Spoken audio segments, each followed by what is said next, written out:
안녕하세요. 인포마켓 강용훈 대표입니다. 휴일 사이에 전 세계 금융시장이 급락을 하고 있는데요. 다름 아닌 딥시크 충격 때문이죠. 작년 12월에 발표됐는데 뒤늦게 언론에서 대서특필되면서 투자자들이 불안감에 못 이겨서 전 세계 기술주들을 던지고 있습니다. 딥시크는 뭐냐면 중국의 하이플라이어라는 헤지펀드의 자회사인데 여기에서 이제 딥시크 V3, 딥시크 R1 두 가지 버전의 AI 모델을 발표를 했죠. LLM이라고 합니다. V3 같은 경우는 단돈 557만 달러밖에 개발 비용이 들지 않았다라고 문서에 기재되는 통에 그대로 언론들이 받아 쓰고 있는데요. 그거는 이 모델 개발할 때 드는 기반 비용이 있지 않습니까? 여러 가지 데이터 센터라든가 인력 고용 비용 이런 거를 싹 뺀 채 정해진 기간 동안에 특정 렌트 비용을 가정을 해서 계산한 개발 비용일 뿐입니다. 가소 기재되어 있는데 언론들은 자극적인 걸 좋아하잖아요. 그리고 또 거기에다가 딥시크 개발자가요, 량원펑이라는 엔지니어인데 이걸 아예 그냥 소스를 다 오픈을 해버렸어요. 자신 있다 이거죠. 이런 것들이 맞물리면서 국내 투자자들이 막 불안해하는 한편 숏을 치기도 하죠. 엔비디아에 대해서. 사실 그동안 엔비디아의 가격 정책이라든가 이런데 불만을 가진 투자자들이 많았나 봅니다. 그리고 이런 지금 1년에 AI가 거품이다 이런 생각도 가진 사람들이 의외로 많았던 것 같아요. 그래서 딥시크가 나타나면서 무차별적으로 공격적인 발언이 인터넷 상에서 쏟아져 나오고 있습니다. 그러면 딥시크의 성능은 어떠냐? 챗GPT 4.0하고 거의 비슷하지 않나 생각이 듭니다. R1은 이제 챗GPT 5.1에 필적한다. 어쩌면 능가한다 이런 식으로 선전이 나와 있더라고요. 제가 사용을 해보니까 미숙한 점이 군데군데 띄었습니다. 윤동주 시인의 서시를 일본어로 번역을 해봐라 했는데 그런 것들도 좀 미숙하게 번역이 되는 게 확인이 됐고요. 중국의 고대 명재상인 동진의 사안이라든가 또는 쿠빌라의 책사였던 원나라의 유병충에 대해서 자기 나라 인물들이니까 설명을 해보라 하면은 누군지를 적시를 못하더라고요. 아직은 미숙한데 많은 사람들이 써보면 이 정도면 괜찮다라고 생각하는 분들도 있는 것 같습니다. 딥시크의 주장이 맞는지 한번 뜯어보겠습니다. 일단은 고지고대로 딥시크 주장을 받아들여서 효율적 기술이 활용되면서 뭔가 새로운 제품이 나왔다는 가정이죠. RL이라고 Reinforcement Learning이라고 강화학습이라고 하잖아요. 이런 거를 도입을 했다. 이런 이야기도 있고요. FP16, FP8 요거는 뭐냐면 부동소수점 연산할 때 자릿수거든요. FP16이 FP8보다는 많은 연산 자원을 사용합니다. 요것만 사용하면 컴퓨팅 파워가 너무 많이 드니까 FP8하고 FP16 섞어가지고 좀 더 효율적인 연산을 하게 했다 이런 주장도 나오고요. 뭔가 효율적이 됐다라는 측면에서는 완전히 부인을 하지 못하는 것 같습니다. 서구의 기술 개발자들도요. 하지만 요것만 가지고는 이 557만 달러가 설명이 되지를 않죠. 아무리 효율적으로 기술을 개발했다고 하더라도 최적화의 일부분이고 최적화 기술은 미국에서도 지금 계속해서 개발 중이거든요. 보니까 FP8이 아니고 FP4를 통해서도 연산을 근사하게 해낼 수 있는 기술을 마이크로소프트에서 논문 형태로 발표를 했더라고요. 이에 대해서 또 엔비디아에서 미리부터 FP4에 대응하는 성능을 또 블랙엘 이 성능 표기에 올려놓았더라고요. 효율적 기술 활용은 미국 업체도 하고 있는 만큼 이것만 가지고 비용을 드라마틱하게 10분의 1, 20분의 1로 떨어뜨렸다라고 하는 거는 과장됐다는 이야기죠. 그럼 두 번째 가능성은 뭐냐? 디스틸레이션이라고 있습니다. 이건 뭐냐면은 선도 모델, 한마디로 티처 모델, 선생 모델에서요, 학생 모델, 스튜던트 모델로 지식을 이식시키는 겁니다. 만약에 이식시킬 수만 있다면요, 지식을. 그 다음 조금만 훈련을 더 해주면 좀 더 경량화된 연산을 가지고도 선생 모델을 따라할 수 있는 그런 가능성이 열리겠죠.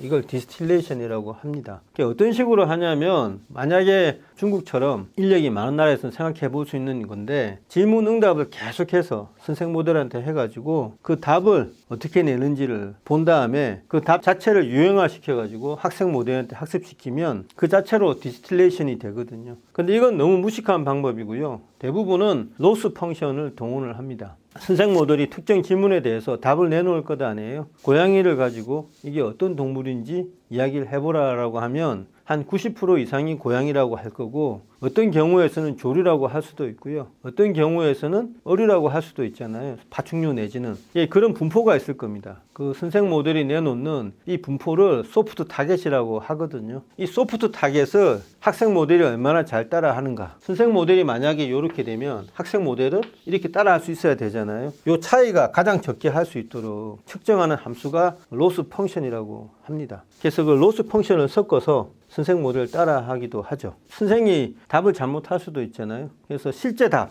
이걸 그라운드 트루스라고 하는데, 그라운드 트루스하고 학생 모델이 내놓는 이 답의 차이를 적게 할 때도 로스 펑션이 사용이 됩니다. 어쨌든 로스 펑션을 섞어서 가장 성능이 좋게끔 학생 모델을 만드는 거라고요. 그래서 1번, 2번을 섞어가지고 학생 모델을 선생 모델에 근사시켜서 지식을 뽑아내는 것을 디스틸레이션이라고 합니다. 근데 디스틸레이션은 로스 펑션을 사용하려면요, 소프트 타겟을 선생 모델이 내놔야 되잖아요. 거절을 하면 어떻게든 그 원데이터를 얻을 수 없지 않습니까? 그래서 디스틸레이션이 이루어지는 경우는 모의사와 자의사의 관계에서든가 아니면은 우호적인 관계에서 좀 더 기술 개발을 돕고자 할 때 기술을 가진 쪽에서 이런 데이터를 주는 거죠. 적대적인 관계에서 이걸 해줄 리가 없잖아요. 그래서 만약에 해주지 않는 상황에서 디스틸레이션을 억지로 강행을 하면 해킹이 되는 겁니다. 세 번째 가능성은 해킹인데요. 해킹은 여러 가지 종류가 있습니다. 모델 파라미터를 완전히 탈취하는 경우도 있는데, 그러면은 뭐 AI를 그대로 들고 오는 거나 다름없기 때문에 똑같은 AI 복제가 가능하죠. 그것보다는 못하지만 학습 데이터도 탈취를 하는 경우도 있다고 합니다. 세 번째가 이제 API를 악용하는 건데요. API는 이제 뭐 AI 에이전트 만들어 봐라 이렇게 해서 잠시 이렇게 열어주는 건데, 인터페이스를 열어주는 건데, 정해진 어떤 범주를 벗어나서 더 엄청난 데이터를 훔쳐가고자 할 때 API 악용이 이루어지는 거죠. 그렇게 되면 원하지 않았던 디스틸레이션이 이루어집니다. 요거하고는 연결된 그런 개념이겠네요. 그리고 내부 네트워크도 접근해서 중요한 데이터를 뽑아가는 경우도 있죠. 그래서 이 해킹하고 디스틸레이션은 동전의 양면 같은 건데, 이거를 통하면요, 많은 컴퓨팅 자원 필요 없이 원래 학습된 거잖아요.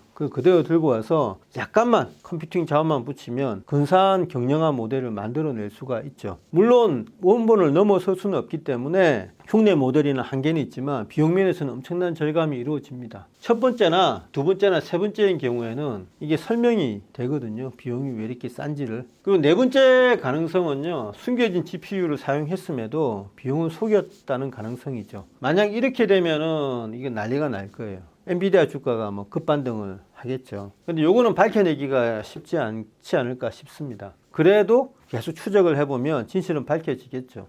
저는 요거는 한 30% 정도 된다고 보고요. 나머지 2, 3, 4가 이 딥시크 성능의 비밀이라고 보고 있습니다. 그거는 과거에 중국 정부가 항상 그런 식으로 기술 탈취를 해왔었고요. 딥시크에 대해서 시진핑이라든가 천안문 같은 민감한 정치적 단어가 포함된 질문을 하면 아예 답변을 거절을 하거든요. 그거는 처음부터 중국 정부 쪽에서 딥시크 개발에 관여했다는 그런 정황 증거가 될 수도 있습니다. 이게 다 개발된 다음에 이걸 사후적으로 검열을 통해서 이런 질문을 막아라라고 할 수도 있었는데, 그렇게 되면 뭔가 모델에 문제가 생기니까 처음부터 이게 중국 정부의 가이드라인에 따라서 딥시크의 량원펑이 개발을 했을 가능성이 많습니다. 그렇게 되면 이게 프로젝트가 중국 정부 전체의 프로젝트지 단순한 스타트업의 프로젝트가 아닌 게 되거든요. 과거의 개발 역사를 보더라도 이런 중요한 AI 같은 게 중국 정부에서 자유방음 형태로 개발을 맡겼을 리가 없습니다. 그래서 저는 2, 3, 4의 가능성이 높다고 보고 있습니다. 인텔의 전 CEO였던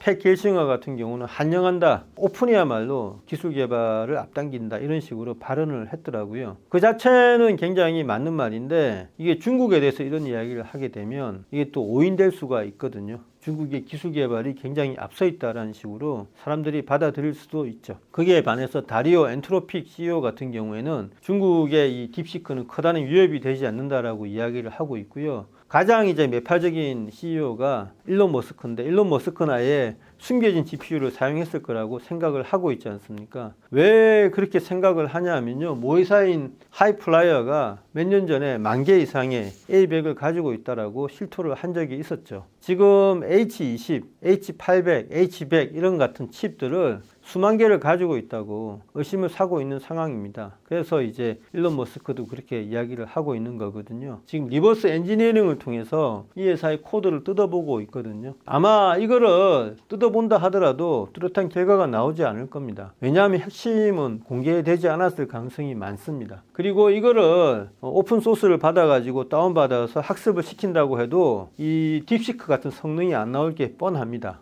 그러면 또 중국 정부나 딥시크에서 말을 바꾸겠죠. 학습 방법이 잘못됐다는 그런 이야기도 할 수 있고요. 뭔가 파라미터 조정이 잘못됐다, 뭐 파인 튜닝이 잘못됐다 이런 이야기를 할 겁니다. 그래서 이 실체적인 진실이 나올 때까지는 한 2개월 정도 걸릴 텐데 그때까지는 주가가 많이 요동을 칠 것 같습니다. 2, 3, 4의 가능성을 생각하지 않고 이것만 생각하시는 분들은 엔비디아 주식을 팔아야 되겠죠. 그렇지만 과거의 경우를 볼 때 2, 3, 4의 가능성이 더 높다고 생각하시는 분들은 지금이 오히려 저가 매수의 기회일 수 있습니다. 이건 엔비디아한테만 해당하는 말이 아니고요.